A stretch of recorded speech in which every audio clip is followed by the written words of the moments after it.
behind this door, down this entryway, is kind of an amazing Eichler. I have not stepped in yet, so you are getting my unvarnished enthusiasm right from the burnt orange door. Come on in and let's take a look. Oh, wow, this is gonna be great. Wait till you see. Right inside, it's not an atrium model, but there is an atrium, but it's not the way I've ever seen an atrium before. So first of all, there's this gabled ceiling, and then let me just show you. What in the world? So you have trees and you have an atrium, but I really believe that that's the way this one was built. Let's just go take a look at the whole thing. In this particular house, there's this really unusual kind of foreshortened atrium. In other homes that you've seen us all over my channel touring, the Eichler atriums have a huge living space. So you walk in the front door and then you're greeted with a huge living space. This one doesn't have a lot of room. And I mean, I suppose you could, if it occurred to you, you could pull these trees out and put a little seating area out here and make it part of what you're appreciating about the house. This one has a fountain. I would love it if that turned on and you could have the sounds of the fountain.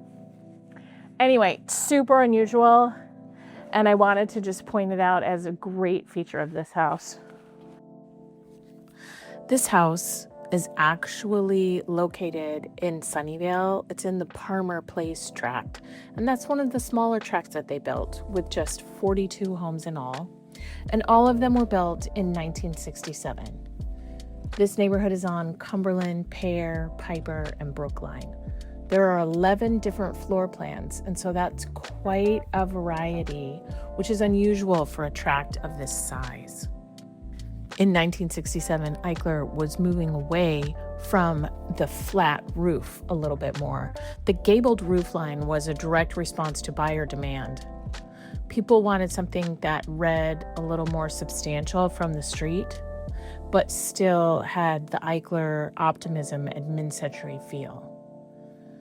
So what that gives us is a ceiling that follows the pitch of the roof, and the room opens up vertically, not just horizontally. The fireplace is floating in the center of that space, and that's not an accident. In a conventional home, the fireplace anchors the wall and divides the room. Here, it defines the space without closing it. And the same logic is behind the post and beam construction. We pull the structure out of the walls entirely and let the beams carry the load. Then there's nothing between you and the backyard. The dining room is a separate area defined by the light fixture and the ceiling, but it is still open and has access to the kitchen. This home was designed by Claude Oakland. It's one of his later works, and we can see here the floor plans are getting larger and more refined. From this vantage point, we can see the front door on the right. Then we can see two doorways here. The one on the right is to 3 children's bedrooms or other bedrooms. And the one on the left is to the primary suite and ensuite. So we'll travel to the right first. This is a whole kind of area. So you have a hallway, you have a hall closet, and you have 3 bedrooms. The farthest one down, the next one over, a bathroom that they all share, and then 1 more bedroom. So we'll start here. Some of the earlier Eichlers were smaller. They would have 3 bedrooms and 2 bathrooms. But here, this one has 2,308 square feet, and this home is on the larger end. In this tract, the homes had between 1,750 square feet and worked their way all the way up to 2,411 square feet. So for 1967, these were genuinely larger homes. We can see a little bit of the extra space was given to these larger hall closets in this cluster of 3 rooms over here. Here we're entering the primary suite.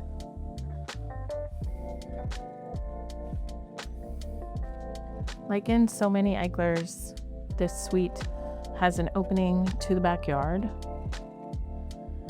and then very large space. I've always thought these rooms were very generously proportioned, because if you see how much space you have, like from the end of a normal sized bed, then there's a bench, then there's a whole carpet and a whole seating area. You really have a lot of square footage just in the primary suite itself. I'm gonna take you into this bathroom after we see the primary closet. It's not as deep, but it's definitely much wider than some of the other primary closets that we've seen. And now, for the pièce de résistance, this original Eichler wet room. Prepare as we enter one of the most iconic Eichler mid-century bathrooms. Tile almost all the way up the wall.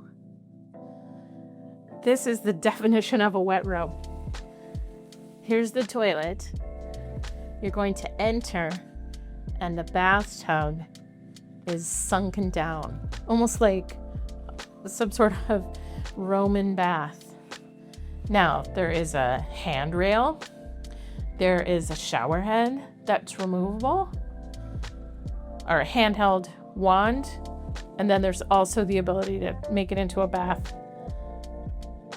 I have to imagine that these are the original tile, and look how high up they go.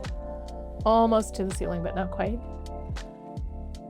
And then we have the post and beam ceiling construction. And the sort of pebbled glass texture over here for privacy. You are seeing a mid-century gem in the wild. Let's talk about the kitchen. These later Eichlers saw greatly expanded kitchens. This one has a huge footprint, and that's good news. I think we can all agree that this is not an original model. It was likely upgraded sometime in the 80s. It has everything in place, double ovens, a range, and even a French door fridge. But in fact, it's really neither modern nor mid-century modern. We see a lot of kitchens in similar condition to this one, clean, serviceable, and move-in ready, but perhaps ready for an upgrade. It's super interesting to me how the owners of this house stayed loyal to the Roman tub in the primary ensuite, but then somehow along the way, they completely remodeled the kitchen.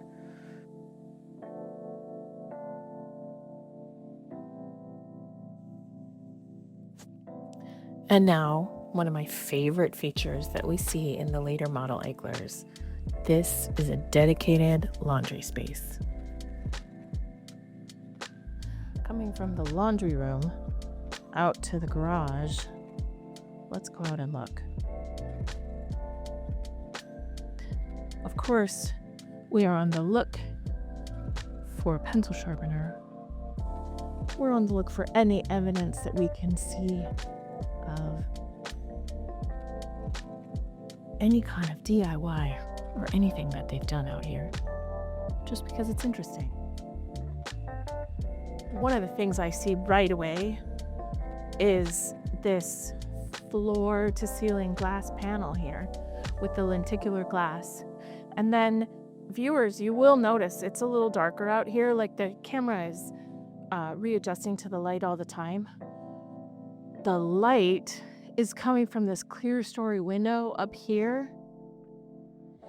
And because they have added this loft style storage area to the garage, it becomes much darker in here because they've added that up there. Over here, we just have some cabinetry, the mail slot, and some cabinetry here. But what I want to show you is look at that. This is the original cabinetry. So somebody wrote Eichler home 0114L. I don't know what that stands for, but I think that this was some of the original cabinetry when the house was built, and then maybe they redid the kitchen and then put this set out here for storage. Seeing the original hardware on the doors. Let's go outside and enjoy the backyard. From the front, the whole story is about privacy. There's a peek at the roof lines, but you cannot see in. From the back, Eichlers offer a dramatic, sweeping reveal surprise statement. The walls of glass run the length of the house, from the bedroom to the open living space to the kitchen. Indoor-outdoor views, indoor-outdoor dining, indoor-outdoor living. This house has some of the concrete pads and wood dividers as hardscape that would have been here in the original house when it was built. The eaves overhang and provide shade and keep the patio space and the house a little bit cooler in the afternoon light. The beams lead from inside to outside in an unbroken line, pulling the eye up to the ceiling and then outside to the sky. The architects literally said, "Look up," as they designed this building. So we already examined the backyard. So you would think this would just be the side yard and the way to take the trash cans to the street. Oh no, there's a whole surprise. Come on, let's take a look. I know that sometimes Eichlers can be polarizing. I don't really understand it, but I know that to be true. You know what else is polarizing? Swimming pools. Again, who knew? In the California sunshine, who doesn't want a swimming pool? But there are some of you that are voting no in the other camp. What say you about this big side yard? Would you put a swimming pool right here? Cannonball! So what did you think of that? I've never walked through one with a kind of a compressed atrium, indoor-outdoor topiary garden before. Were you a fan? Or would you prefer the traditional atrium in the center with extra living area? In this one, the extra living area was incorporated into the dual living rooms with the center fireplace. In other ones, the atrium would be outside and it would be subject to weather.